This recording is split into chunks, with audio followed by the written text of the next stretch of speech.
All right, hi there, everyone. Um, okay, we'll roll with it. Hey there, everyone. Um, Sorry, I forgot to put it on a special setting that would allow the playback to be a little bit faster. So only issue is that I might take a little bit longer to respond to any of your questions. But definitely, let me introduce myself first of all. My name is Mr. Nick. I'm going to teach you some fun things about the saxophone now that you're advanced players. And if you have questions throughout the video, use this chat feature, okay, that's on the side of the video. Sign in and you can chat and send me messages. It's just going to maybe come through a little bit delayed. I was hoping to fix that before the video, but that's okay. We'll work with it.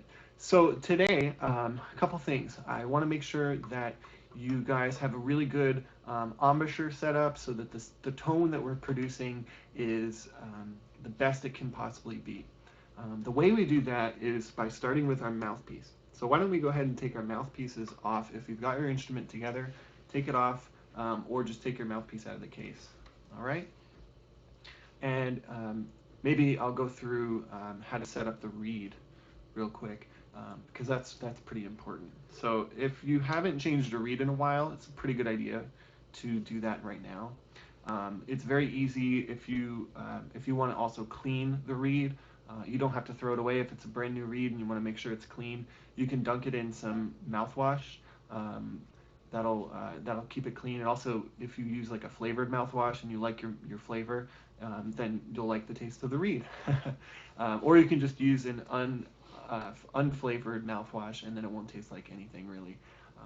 So go ahead if you need to change your reed, get a new one out. Get it a little wet. You can leave it in your mouth too while I explain some stuff to you. Putting it back on on the mouthpiece, you might already know how to do it. That's great. So you just want to lay it flat on the table, just like that. Okay, and then you want to align the sides nice and easy, really, really nice, parallel. If it's off to the side like that, that's totally not going to work. You guys know the drill. Careful though of the tip. When you put the ligature back on, be really careful of the tip. And I bet you some of you are asking yourselves watching this, hey, my ligature looks different than yours. Well, it is different, but all ligatures are the same design. So they make a whole bunch of different styles, but they always put the screws in the same position. So even though my mouthpiece has the ligature screw on the top of the mouthpiece and it's not on the reed, yours, if it's metal and it has two screws, it will most definitely need to be on top of the reed. However, the screw direction always points to the right side of the reed. Okay, so if you're looking at the reed, the screw should be on the right. All right. So if you have a ligature that looks like mine, your screw is still going to be pointing to the right, but it's on the back of the mouthpiece. Okay, if yours is metal, it's on the front of the mouthpiece, still pointing to the right. And then one thing I want to show you as a trick to aligning the reed properly is once it's side to side, perfect, you can look at the reed just like this, and you should be able to see a tiny sliver of the mouthpiece over top. Okay, you'll see a tiny sliver of the black mouthpiece.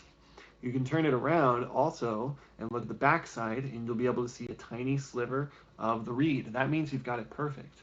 Now, if you're looking at it and you don't see mouthpiece, if you're looking at the reed, you don't see the mouthpiece, that means the reed's too high. You need to put it low.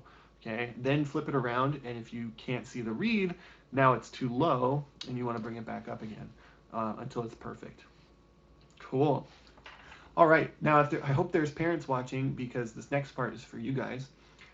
It's going to be an awkward sound at first, but this is the most fundamental thing we can do on the saxophone to produce a better sound overall when we put it together. This is our noisemaker, and this is just an amplifier, okay? So this thing, we need to get it just sounding perfect. The way we do that is just by blowing it as if you're playing the saxophone. It always goes in at a horizontal angle like this, never down like this or up like that. Perfectly horizontal, okay? And then you remember to roll your bottom lip and bite down on top. Okay, let's play just the mouthpiece and see what note comes out. And if you have logged into the chat, let me know if your note sounds different than my note or if it sounds pretty close. Okay, so here's what it should sound like.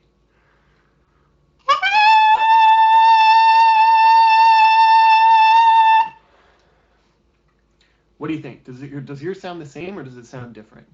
Okay, if it sounds the same, that means you've been practicing a lot this year and you've built up your embouchure muscles nice and strong, and that's excellent. I can't ask for better than that.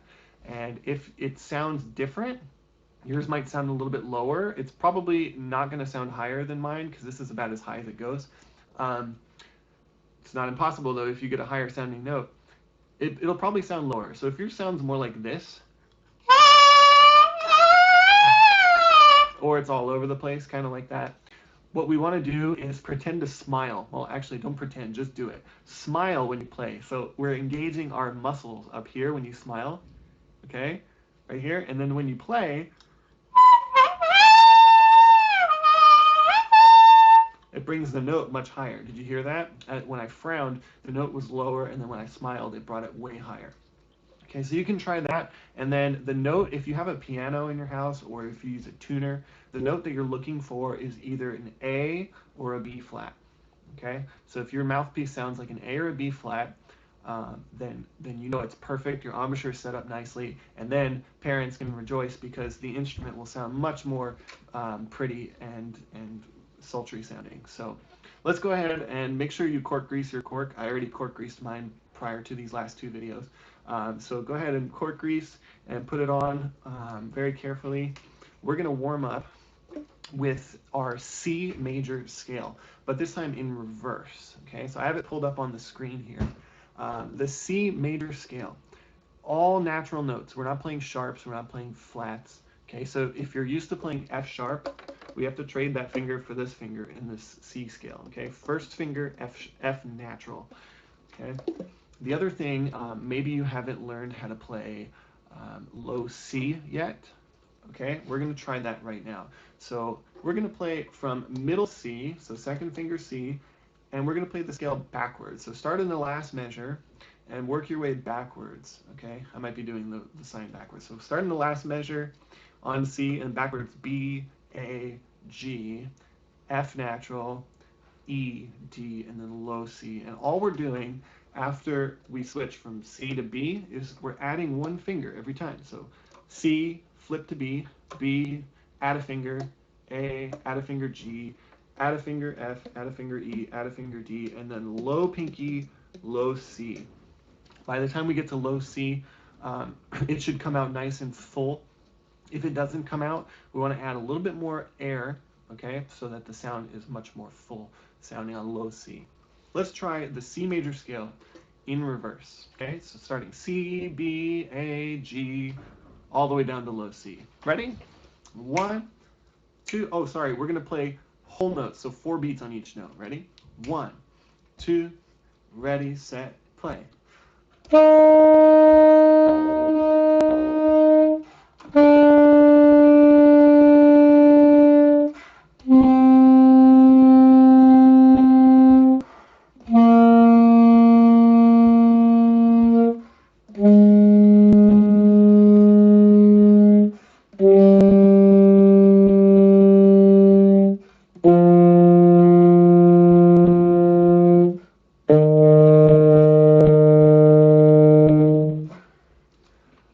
How did your low C come out? Let me know in the comments, either in the chat or in the comments. If it's not coming out nice and full, the things you want to check, starting on low F, okay, try and work your way down to low C.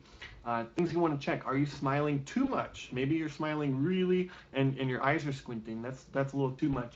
So just smile enough so that your eyes don't squint, okay?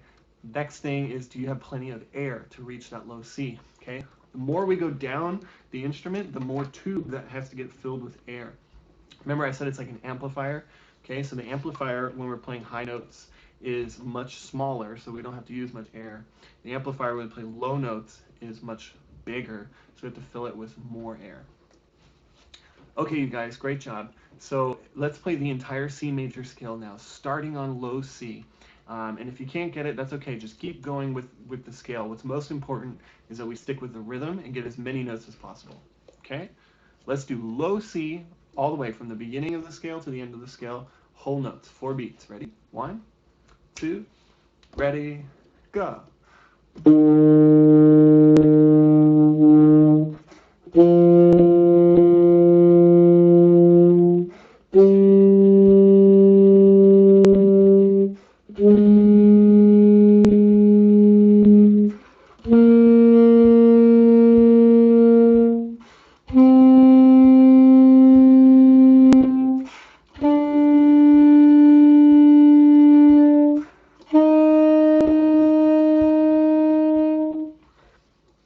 That's pretty great. So I like that as a warm-up.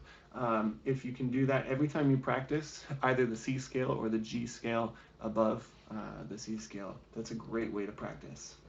Okay, moving on. I have some other things in the key of C that we need to work on. Okay, and by the way, guys, if any of you have just logged on for the first time, please use the comments. Let me know if you need me to go over something again, or if you have a specific question, I can answer it. That's the best part of doing this live, right? Is asking questions and getting feedback. All right, so this is page 2. Sorry, this is page 7 of the green book. If you have a green book, otherwise it's page 2 in the PDF in the description. Okay.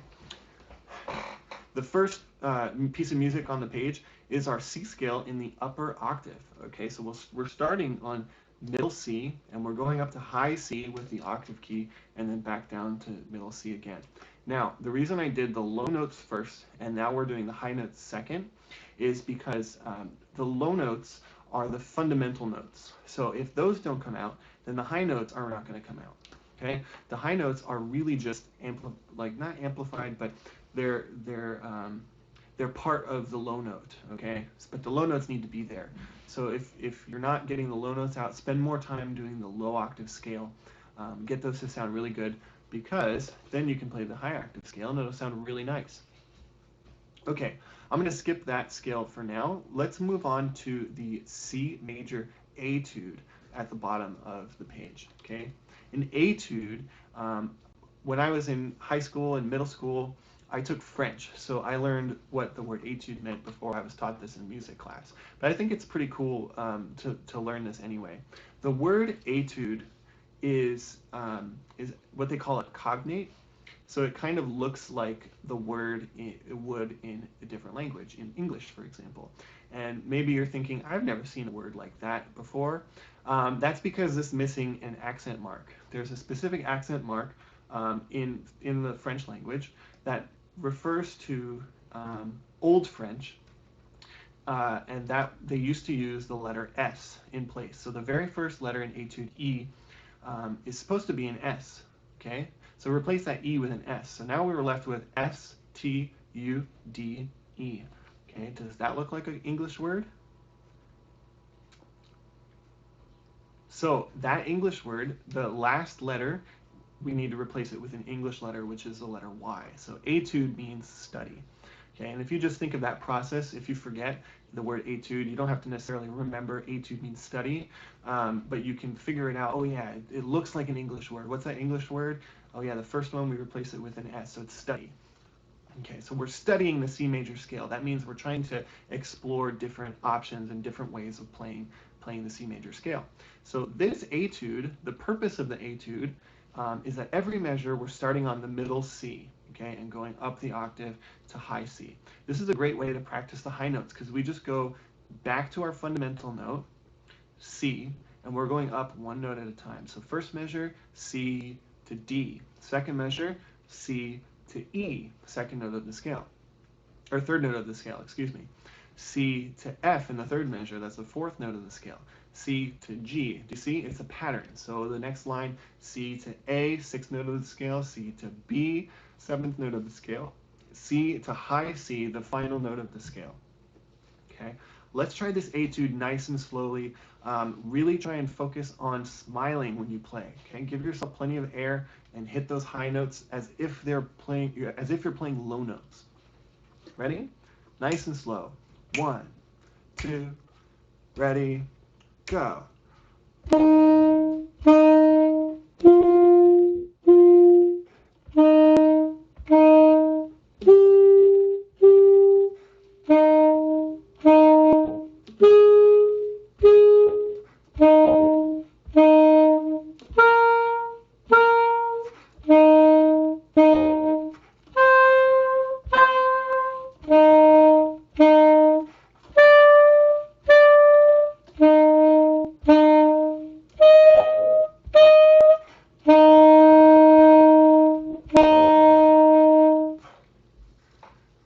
practice this etude, the notes are not very difficult, right? Especially if you do it slowly. What is most difficult is controlling our embouchure. And that's where a lot of these videos are going to be gearing you towards, because I know you guys know how to play Ode to Joy and all these pieces of music. So we want to focus on sounding the best we can, okay? So playing things like the etude is really going to help. All right, we are approaching the final part of the video here. So let me show you the last page of the document in the description. It's also on the screen. It's hard to see here.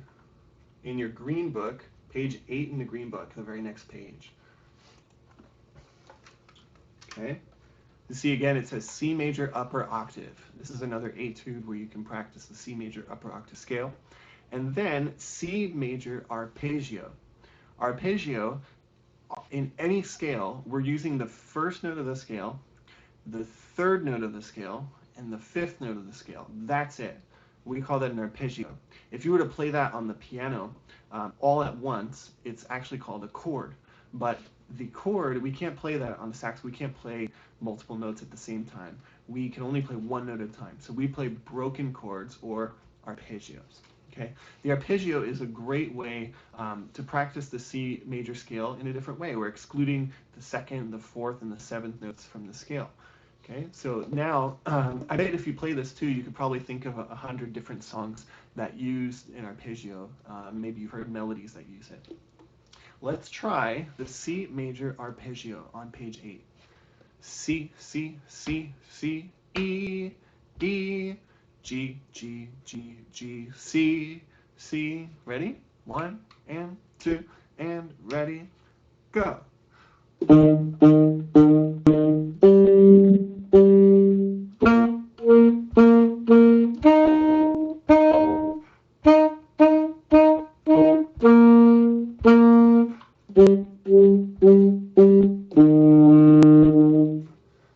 Okay, if you thought that sounded familiar, you can just play the C, the E, and the G, and the C. So the 3 notes plus the high C. Play those 3 notes and see what it sounds like. Ready?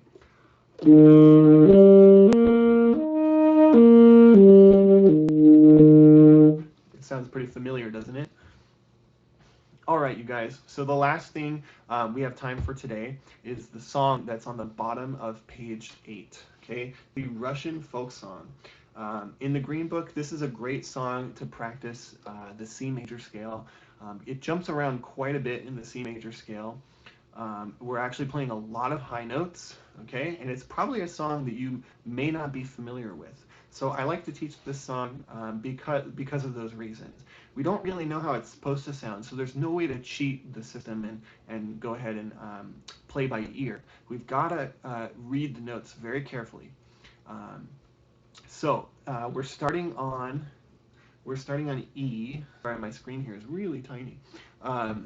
We're starting on E in the middle range, so we're playing with the octave key. E, G, G, G, E, G, G, G, A, F natural, D, F natural, E, E. Okay, that's kind of the melody. The second part of the melody in line 2 would be starting where it says forte, right in the middle of that line. C, C, B, B, A, G, F, F, E, E, and then it continues again, okay? All right, you guys, let's try the Russian folk song really slow. It's actually supposed to be quite fast, but let's play it together slowly, and then I'll tell you what's the challenge for this week. Okay, we'll go section by section. So I'll start at the beginning where it says mezzo piano, play through the mezzo forte all the way to where it says forte. We're going to stop on line 2, measure 3. That's where we're going to end. Okay, actually, I'll put my mouse right over it. This is where we're going to end, you guys. I don't know if you can see this. Okay, perfect. I hope you can see that. My mouse is right over top of the note. That's where we're going to end. Ready? 1 and 2 and ready and play.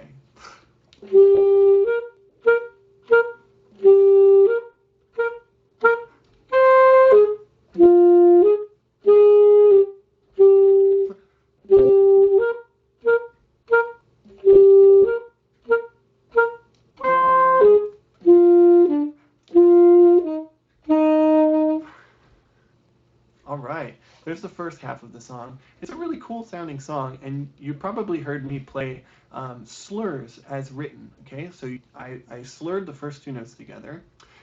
The second two notes are tongued, so nice and short, okay? And then the third measure, we have two slurs back to back. That's the third measure, okay? Good. Apply that to the second half of the song. So now we're going to start where my mouse is. If you see my pointer right on that forte, we're going to play that to the end.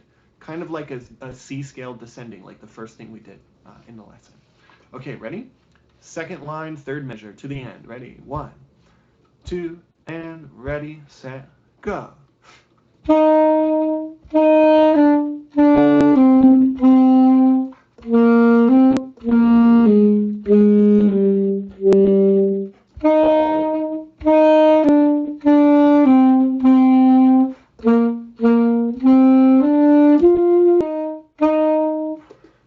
How did you do?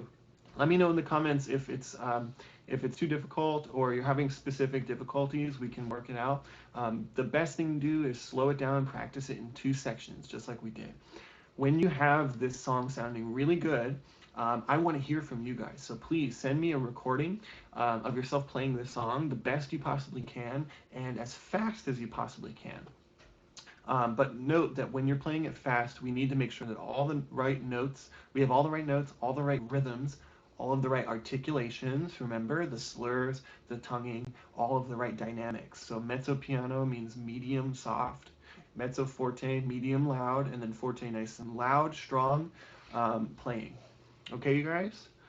So I don't see any questions. The last thing I want to do for you is issue the contest. When you send me the video of you playing Russian folk song to completion with all the right notes, all the right rhythms and articulations and dynamics, we're going to pick 1 or maybe 2 of the best sounding clips and feature you next week in the video. Okay, so you might get an award too for being featured in the video. I want to hear Russian folk song from everybody, so let me know. And if you have any questions, again, use the comments or send us an email. By the way, the email, homework@theorchestraplace.com. Okay, you guys, see you next time. Have a good one.